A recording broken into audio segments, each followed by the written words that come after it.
Good afternoon. My name is Melissa Davis and I'm speaking to you from Perth, the land of the Whadjuk people of the Noongar Nation, and I pay my respects to their elders past, present and future. I would also like to acknowledge my co-author, Natasha Hambleton, who conducted this research under my supervision on student perceptions of online learning in professional psychology courses for her honours in psychology last year. This is a story of necessity and opportunity. In 2020, COVID-19 necessitated staff from Masters of Psychology programs across Australia that were not designed or intended for online delivery to rapidly convert their teaching and learning experiences to online to cope with lockdowns. And I appreciate that this may still be the case for many staff in some states today. This provided the opportunity for Natasha to conduct this research, which in itself was necessitated by her previously planned research no longer being possible due to COVID-19. Most master's programs in Australia are offered for on-campus study, and those that are offered online have residential schools or intensives for in-person synchronous learning, and in fact this has previously been a requirement for professional accreditation. It's quite difficult to find empirical evidence for this, apart from some work expressing that interpersonally based skills should be taught in person. It seems that forced transition to online delivery might have provided an opportunity for us to look more closely at our assumptions about the need for face-to-face in-person learning in psychology master's courses. Bennet-Levy's 3 systems model of therapist skill development provides a useful framework for us to examine the skills that we are aiming to develop in students in our master's programs and consider the teaching and learning strategies to support these skills. The first part of this system is declarative knowledge, or knowing that, which is typically learned through didactic content such as lectures and readings. The second part is the procedural system, or knowing how to and when to. These skills tend to be developed through activities such as discussions, role plays, demonstrations and feedback that we would typically conduct on campus in person. The final system that interacts with the other 2 systems is the reflective system, which analyses current or past experiences, compares to known information, identifies and plans actions as required. Common strategies to support reflection include discussion, debriefing and written reflections.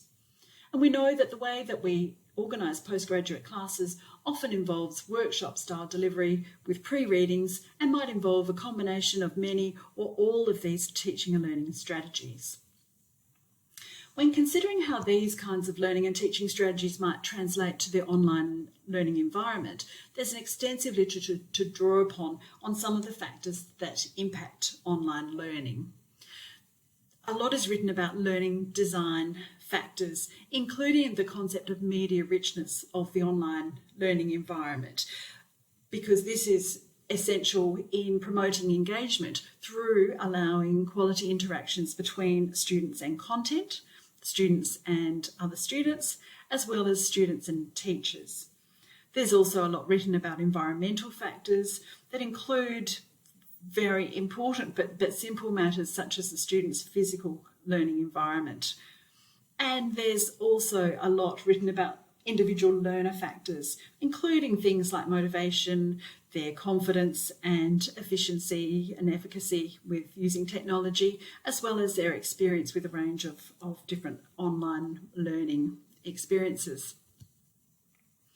There is a good body of literature that shows some evidence for the effectiveness of online education in improving knowledge, skills, self-efficacy, and the use of evidence-based practice techniques in qualified health professionals. In that body of literature, it's recognised that further research is needed to identify what particular elements of training optimise successful learning outcomes for this population. I have not been able to find similar research that's looked at postgraduate training programs, and so the current context provides the opportunity as a preliminary step to look at what are students' views of learning professional psychology competencies online. And so our research questions were for postgraduate psychology students who experience their on-campus classes transition to online learning due to COVID-19. What were their experiences of learning online? what were their experiences of the factors that hinder or facilitate online learning, and how are declarative, procedural and reflective learning experienced in online learning. We used an interpretive phenomenological approach for the study. The participants were 12 current students from 5 universities across 3 states. They were all volunteers who were recruited via social media. There was 11 females and 1 male. Whilst this shows obviously a strong bias towards females, this is probably not that unrepresentative of the population of postgraduate students that we tend to have. Students were aged between 23 and 50 years. They were all studying full-time, and 6 of them, or half of them, had no prior experience of online learning. And I think this is really important because it helped give us confidence that we didn't just attract people, for example, who may be biased towards favouring online learning because they'd had experiences, nor did we have people who may be biased towards not favouring online learning because they didn't have any prior experiences. We gained ethical approval to conduct the study from the ECU HREC. The data were collected via individual semi-structured interviews that lasted between about 30 and 60 minutes. They were conducted via Zoom and recorded. Participants were all offered a $20 Coles voucher in appreciation for their time, and all the interviews were transcribed verbatim by the researcher. The data yielded 5 broad themes that I'm going to work my way through now. Here is an overview of the superordinate themes as well as the sub-themes, and the superordinate themes related to the online learning experience, facilitating factors, barriers, the value of being in person on campus, and the feasibility of online master's courses in psychology. In terms of the first theme, the online learning experience, first of all, the first sub-theme was one of adapting, and that was one for the students as well as the staff. And overall, students' perceptions were extremely positive and congratulatory to staff in terms of the amount of work that they'd done in a short period of time and how successful that really was.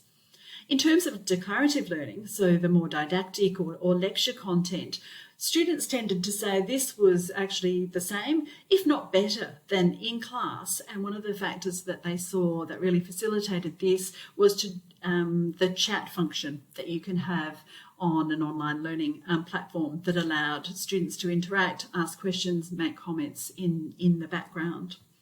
In terms of their procedural learning, they found that this was really facilitated by breakout rooms, but it depended very, very highly on technological factors, which I'll talk a little bit more about in a moment.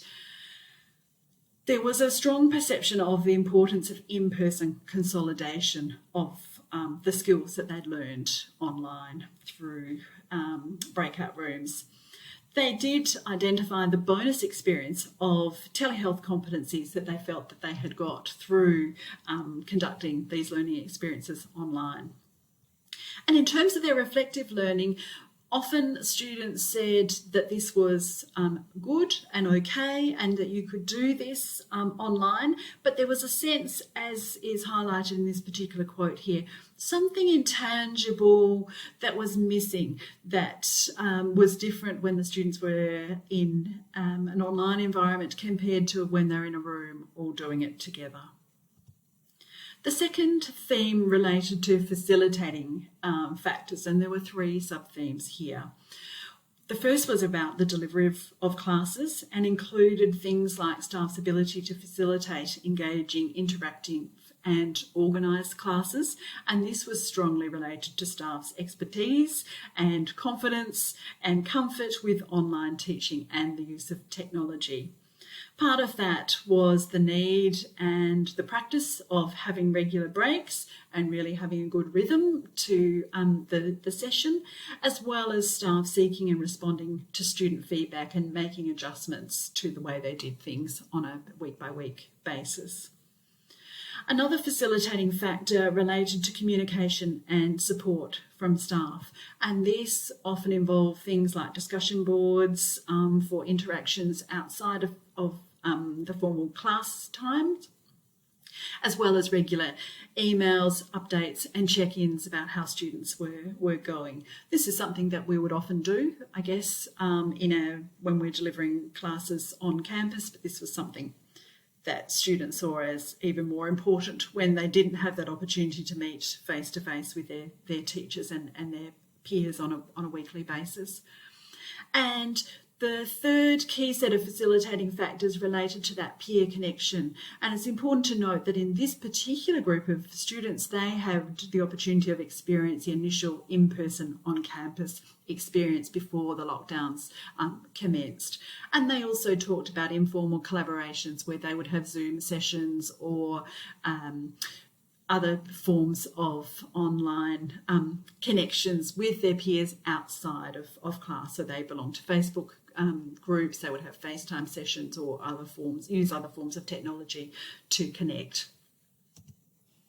The third theme related to barriers, and technological issues rated very, very high here, particularly factors related to internet speed and connectivity. So this impacted whether students could put on their cameras, whether bandwidth issues really impacted the smoothness of connections and the ease to which they could be involved in communication. And where this didn't really work out well, this led to frustration, lost learning time as people dropped out or buffered and needed to start again and wait for people to reconnect, as well as a disruption to procedural and reflective learning activities. There were barriers identified that were related to the home environment. So the presence of distractions at home, whether that be other family members or flatmates or pets, or things like chores to do, the fridge, things like that. And also a sense from students about the lack of separation of their study environment and study and home. The third thing, which was really, really important that came through as a barrier, was the strain of online learning, where many students referred to the screen fatigue that probably many of us are also very familiar with, of sitting in front of a computer and concentrating for long periods of time. The fourth theme reflected students' perceptions about the value of being in person on campus. So whilst they said we could do many of these activities online, there was a sense of peer connection and peer support that they got on campus, that more so than they could get when they were online. And here they were talking about informal interactions, going off for a coffee or lunch after class, for example, or going out together after class, and that kind of debriefing that would occur in those informal settings. There was also a sense of the benefits of the learning environment on campus for many students who said that they felt that they concentrated more, they were more motivated, and they felt a greater sense of accountability towards learning in class, where they might be less likely to be on their phones or doing other tasks when they're there face-to-face with their peers and their teacher. And they also identified that there's more perhaps incidental learning from discussions that could happen more flexibly when they weren't worried about communication and connectivity related to the online environment. But here there was a really strong sense of individual differences, and some of those things related to how confident students were with technology, with some students saying that they really didn't like technology and they didn't feel confident using that, and that really influenced their experience. There was also significant differences in the perceived value of learning with others or independently, where some students said they really liked learning independently, and in fact it was less anxiety provoking for them to be in their own environment and interacting with people of their own accord, I guess, rather than being in a class setting where there's perhaps more pressure. But for other people, they really, really enjoyed being in a class setting where they're bouncing ideas off other people and interacting. And there were also significant individual differences in the value of the accessibility and the convenience of online learning. Some students really valued not having to travel and just being able to work at home and all those kinds of things, and that was different for other students. So the final theme then really related to the overall feasibility of online delivery of psychology masters courses. And the two main perspectives are represented by these two themes, two quotes here on the left-hand side. So interestingly, I think to themselves, many students surprise themselves by saying things like, I think weirdly, I would choose a mixture because there were some really, really helpful things that were done online that they wouldn't want to lose. But there were all those benefits about going to class to meet their peers, build connections, and learn those important skills that are hard to teach over Zoom. Other views are reflected in the second quote there about preferring in person, the routine of going someplace else being really helpful, being able to practice counselling and other skills face to face, like being made to listen in class. Also the culture of being on the university campus, liking meeting up with people, sitting in the garden or the common room, getting a coffee or being in the library, which is more, outside the scope of the actual psychology teaching and learning, but much more around that university experience. And I mentioned just a moment ago about the convenience and accessibility in terms of travel time, cost, comfort, convenience of studying at home. But most of the students absolutely appreciated the accessibility issues for diverse students, whether that be students with family commitments, disabilities, students whose residential and work arrangements don't really facilitate them coming and learning on campus. So overall, in conclusion, students' experience of online learning were impacted by technological, environmental and personal factors. But overall, students did show a preference for in-person learning of procedural skills and reflective skills, although for many of them it was difficult for them to articulate why that might be the case. There was just a sense that that would be better. You could pick up more cues when you're actually there in person, face-to-face with people. But in terms of the story of the opportunities and needs, I think this research helps to tell us that there are certainly opportunities for us to capitalise more on the benefits of blended learning approaches in our master's programs. In terms of needs, I think we're all aware that developing online delivery that's effective is really key to improving and increasing the accessibility of postgraduate training for students across a big country. And there's also the need for further research to investigate the efficacy of various forms of online learning on students' professional competency development. And I hope that's a challenge that other people will join me in taking up. Thank you very much.